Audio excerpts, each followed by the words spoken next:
All right, welcome back to the Hot Spot. A special warm half day for all of you because remember, today's Monday, today's a football day, so we are not on KUM TV 8. So you might as well be watching our show because the Chiefs are absolutely smoking the Buccaneers right now. But we are going to go out into the field because an extended program under Programan Pinilan launched and will offer some very, very great opportunities for daycare as well as childcare centers. Joining us live now from Jigo with all the details is KUM's Nestor Lacanto. Nest, what have you got? Thanks, Jason, and half a day, everyone. We are here in Jigo at the Amazing Kids Daycare, and these are the proprietors of the business. This is Ed and Rosalie Chan. Thanks for joining us. Thank you for having us. All right, so we're here to talk about the newest program under the governor's program, Aide Pinilan, and that involves up to $200,000 Yes. grant. Ed, first let me start with you. Tell us a little bit about how this benefits you. Well, few people realize the challenges of opening a daycare. It is a very, very lengthy and costly process, and trying to get financing is very difficult because of the collateral requirements. Owning a daycare, we're basically leasing space, and without collateral, getting the financing is very, very challenging. This program has truly been a godsend. It really gives us a lot of relief in being able to come across and get a new center open. We're in the process of opening a new center in Jigo. And this has really, really helped us a lot. Yeah. Rosalie, tell us about the new daycare center that you're planning in Jigo. Well, first of all, I'm so excited because we've been waiting for like over 2 years to extend. So now this is it. I'm very excited for everything that's happening right now. Yeah. What are you going to be doing? Why did you pick Jigo for the new site?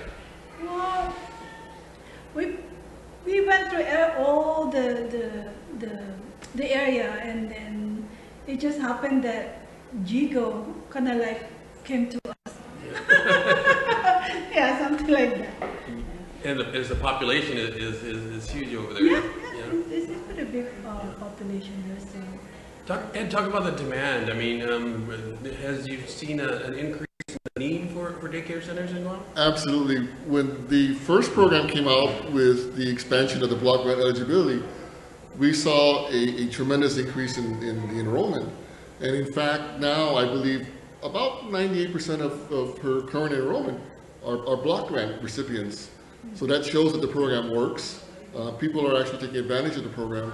And so the support that we receive from the government has been really tremendous to this business and helping us not just grow our existing business, but now have the opportunity to expand services to offer more to the parents.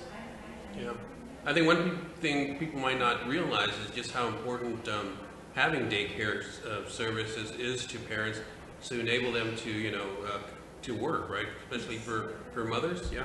Oh yes, definitely. Yeah. Very. I remember when I was working and I have to drop off my 2 kids at the daycare. Yeah.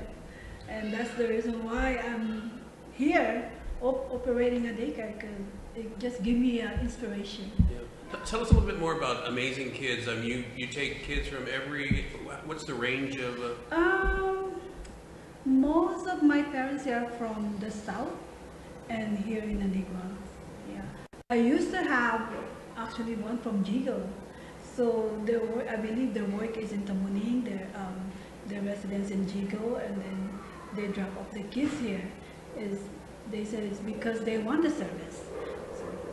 Yeah, and you were saying earlier off camera that one of the challenges is just staffing, right? Very much so. Very much. Yes, it's so hard to find actually the right people for this type of business. Yeah, and then you also have to pass all the public health rules and regs. Talk a little bit about that. Well, in opening a new center, like other businesses, of course, you have to go through the process of getting the permits and things for occupancy.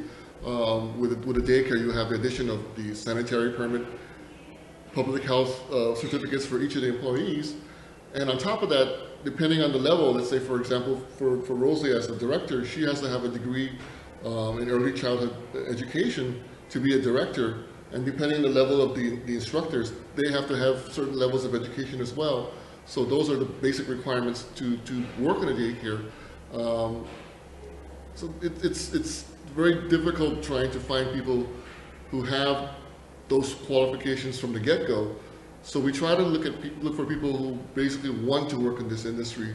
And I think that's more important, is to find someone who has the right attitude, who has the patience to work with the children, who wants to work with children. Then we can work with them and help them get educated, send them to the classes, send them to the training that they need to continue to get certified. Yeah. I understand that the limit for this is about $200,000 for the grant? Yes. What can you use the money for? Well, in our case, because we're opening up a new center, all that money, quite honestly, goes straight to opening costs, the renovation, construction costs, and the cost of equipment and furniture and equipment for the daycare. That alone would eat up the entire $200,000 grant. Yeah. Is this something you'd recommend for other daycare centers? How easy is it to get the grant? Sure. Sure. It's hard, but once you're there, actually, it's especially if you like what you're doing. Yeah. And it's not easy. Everything is not easy. Yeah. Talk about the application process. Well, the process itself, the application is very straightforward and simple itself. Just the standard questions. We have to provide some financial information as far as where we intend to spend the money. And there are other requirements. I think that the biggest challenge is licensing and the process that we have to go through, because really, to open a daycare, it takes months. The process takes months to get this thing done. For example, we started our Jigo project back in August. We signed the lease August 1st. We probably don't expect to open until maybe January at the earliest, because of all the processes and the renovations that we have to go through. All right. Yeah. All right. That's all the time we have for. Thank you to Rosalie Chan from Amazing Kids Daycare Center. Best of luck, and hopefully you'll be able to use that $200,000 grant for the opening of your new facility in Jigo. All right. I'm Nestor back to you in the studio. All right, thanks so much, Ness. All right, Nestor, a master storyteller, a veteran journalist, and also wears some really, really good footwear. I like those little booties and everything. Those look good. All right, please stay tuned, because we indoctrinate you into the amazing world of grant writing and how you can navigate these very treacherous waters with our friend Holly Rustic. That is coming up.